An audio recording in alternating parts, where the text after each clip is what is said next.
जब पापा ने स्कूल में एडमिशन लिया, मेरे पापा ने स्टूल बनाया। मेरे पापा जब बच्चे थे, तो उन्होंने स्कूल में एक स्टूल अपने आप बनाया था। वैसा स्टूल शायद दुनिया में कहीं था। कहीं ऐसा स्टूल देखा ही नहीं गया।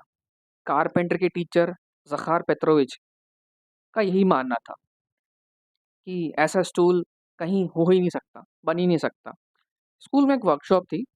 ज़खार पेत्रोविच स्कूल के स्टूडेंट्स को आरी से चीरना और कील से छीलना, हथौड़े से ठोकना और इंस्ट्रूमेंट से लकड़ी को पतला करना और उसमें फेविकोल लगाना और उसके बाद अपनी बनाई खराब चीज़ को उखाड़-उखाड़ कर अलग-अलग करना और वो वो बार-बार तब तक ये चीज़ सिखाते थे और रिपीट करने को कहते थे, जब तक वो बार-बार इसको हर एक ही चीज़ को बार-बार करना तब तक सिखाते थे, जब तक कि लकड़ी और जो चीज़ बना रहे हो बन ना जाए, ठीक से बन ना जाए।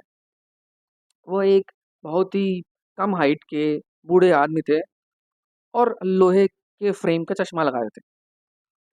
उनकी एक मनपसंद कहावत थी, मार से भूत मरता है और उस्ताद से काम।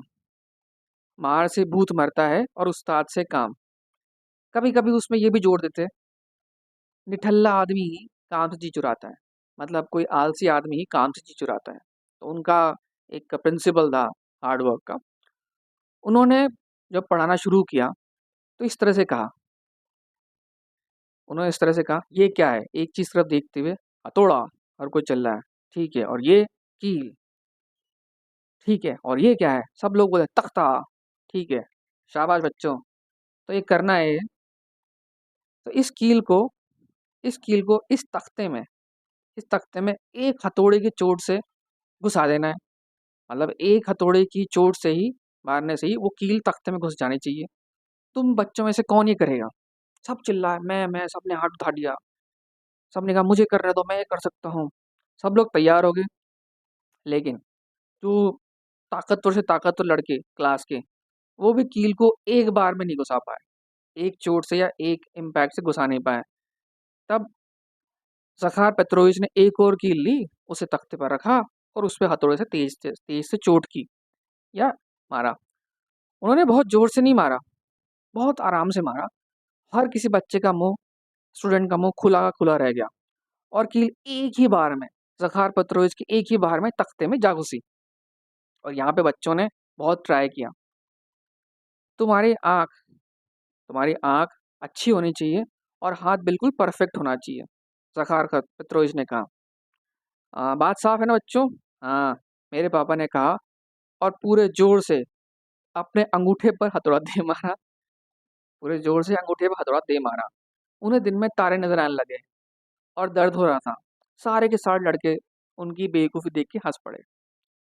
ज़खार पेत्रोविच सबको चुप कराते हुए कहा, "हँसने की कोई बात नहीं है। क्या तुम्हें क्या लगता है कि मैं हमेशा ही एक ही बार में ये सब कर लेता था? ज़रा भी नहीं।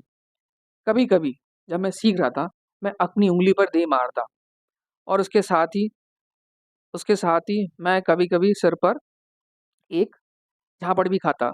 मैं एक सिर पर मैं एक मेरे मास्टर जी अ एक टपली भी मारते थे। मेरे उस्ताद जो थे, या मेरे टीचर जो थे, ज मुझे इसी तरह बताते थे कि सही चोट उन्होंने की है, मैंने नहीं। हम लोगों को इसी तरह सिखाया जाता था। हर किसी को हर किसी को जो ज़खार पेत्रोविच की कहानी है सीखने की, उसे बहुत तरस आया उनके बचपन पे। लेकिन वो हँसने लगे और बोल पड़े, "परवाह मत करो बच्चों, मैं तुम में से किसी को टपली नहीं मारूँगा। यहाँ तुम खुद अपने उस्ताद हो। हम यहाँ पर एक छोटा-सा स्टूल बनाने की शुरुआत करेंगे और यहाँ की हर चीज़ तुम्हारे लिए ही है और अभ्यास से तुम अच्छे हो जाओगे।" छोटा स्टूल जब उन्होंने कहा, तो बच्चों ने कहा, "अरे! इससे ज़्यादा आसान क्या हो सकता है? ये तो हम फट से बना लेंगे।" मगर मगर आप जो है खुद करके कोशिश करो, बोलना आसान है, सोचना आसान है और बनाना ऐसा हो कि नाप सही हो। पापा ने कहा, "उफ़! कितनी कटाई करनी होती है, कितनी घिसाई करनी होती है और बार-बार फेविकोल लगा कितनी चिपकाई, चिपकू, जुड़ाई करनी होती है और कितनी बार अगर नाप गलत हो जाए तो उसको उघाड़ना पड़ता है, खोलना पड़ता है और फिर से ये पूरी प्रोसेस रिपीट करनी पड़ती है। इसके लिए कितनी काम, कितना ही हिम्मत, कितनी ताकत, कितनी ज़्यादा नॉलेज भी और चतुराई और कितने पेशेंस की ज़रूरत पड़ती है। मीशा गुरबनोव अपने स्टूल को पूरा करने वाला पहला लड़का था क्लास में। उसने बहुत शेखी पकाड़ते हुए ज़खार पेत्रोविच को कहा, "सर बैठिए, सर बैठिए।" तो ज़खार पेत्रोविच ने कहा, "तुम खुद ही बैठ के देखो।"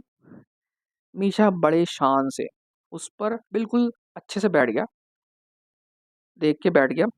स्टूल स्टूल उसके वजन से आवाज़ करने लगा, चर्र की आवाज़ करने लगा और टुकड़े-टुकड़े होकर बिखर गया। मीशा फर्श पे जा बैठा और हर कोई हँस पड़ा। ज़खार पेत्रोविच ने कहा, "भाई तुमने काम तो जल्दी कर दिया, लेकिन किया बहुत खराब। अब फिर से शुरू करो और ऐसे जल्दबाज़ी मत करना, वरना तुम सबको फिर से हँसाओगे।" और ये सबके साथ हुआ। पहली बार में कोई भी अच्छा स्टूल नहीं बना सका। हर किसी को ज़खार पेत्रोविच ने दोबारा से शुरू करने को कहा। ज़खार पेत्रोविच उन्हें आराम से तसल्ली देते हुए कहते, "परवाह मत करो लड़कों, मास्को जो कि रूस की राजधानी है, एक दिन में तो बना नहीं। तुमने शायद सोचा हो कि हर कोई हथौड़े से ठुकाई और आरी से चराई कर सकता है। हाँ, ये बात तो सही है, हर कोई ये कर सकता है, लेकिन काम अच्छा करने के लिए इसमें बहुत पसीना लगाना पड़ता है, बहुत मेहनत करनी पड़ती है और बहुत प्रैक्टिस करनी होती है।" उनकी बात से लड़कों को जोश आ गया, क्लास के स्टूडेंट को जोश आ गया। क्लास के स्टूडेंट्स ने बहुत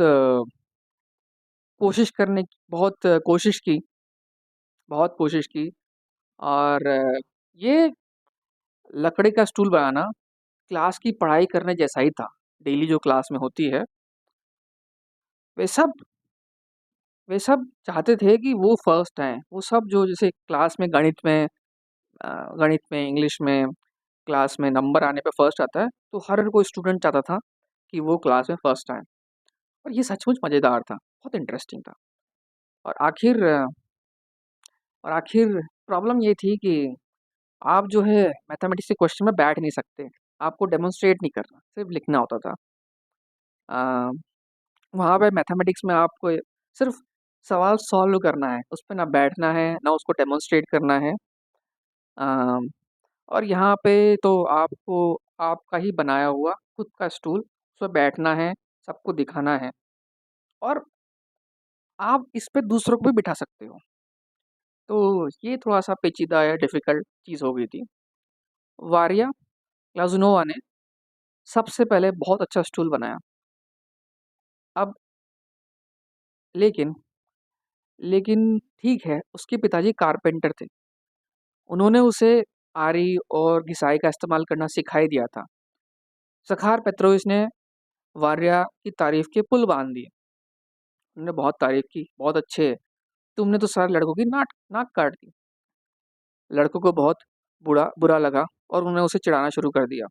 लेकिन वारिया ग्लाज़ुनोवा कभी नहीं चिढ़ती थी और बस यही कहती रही, "अच्छा ठीक है, मान लिया तुम मुझे चिढ़ा रहे हो, लेकिन तुम्हारे स्टूल कहाँ हैं फिर?" लड़कों का तो मुँह ही बंद हो गया। अपना स्टूल बनाने वाला दूसरा मीशा गुरबनोव था। लड़कों को अब इतना बुरा नहीं लगा। उसके बाद हर किसी ने अपना-अपना काम तैयार करना शुरू कर दिया। ज़खार को पेत्रोविच जाते एक-एक का स्टूल देखते और फिर कहते, "हाँ, ये स्टूल से मिलता-जुलता है, पर काम करते जाओ।" आखिर मेरे पापा ने भी अपना स्टूल पूरा कर लिया। उनके उनकी पूरी बॉडी पे जगह-जगह जगह-जगह खिसा हुआ था, चोट लगी हुई थी। उनके हाथों और चेहरों पर फेविकोल का पेस्ट लगा हुआ था, लेकिन उनको इसकी ज़रा भी परवाह नहीं थी। उनका पहला स्टूल जो तैयार हो गया था, उन्हें अपनी बर्थडे पर भी इतनी खुशी नहीं हुई, जितना उन्हें इस स्टूल के तैयार होने पर हुई। और ये चीज़ ज़खार पेत्रोविच ने महसूस कर ली होगी। ये चीज़ ज़खार पेत्रोविच ने महसूस कर ली होगी। तो उन्होंने मेरे पापा ने ज़खार पेत्रोविच को कहा बड़े शान से, "आओ सर, बैठो इस पर।" पापा बहुत सावधानी के साथ अपने स्टूल पे पहले बैठे। टीचर ने उनसे कहा कि भई तुम बैठो पहले। पापा बहुत सावधानी के साथ बैठे स्टूल नहीं गिरा। स्टूल नहीं गिरा और पापा खुश थे।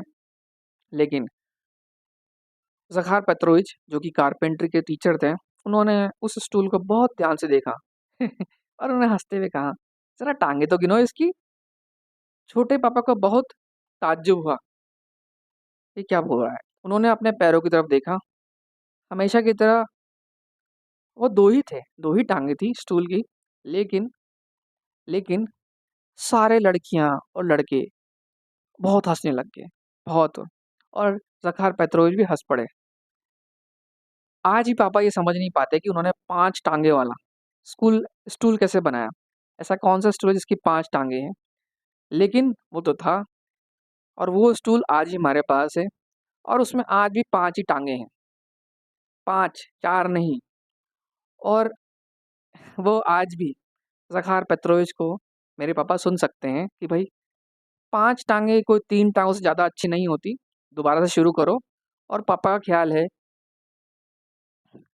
है कि ये ऐसी बात है उनकी कही हुई जो हमेशा उन्हें याद रहेगी, चाहे कुछ न कुछ वो क्यों ना कर रहे हों।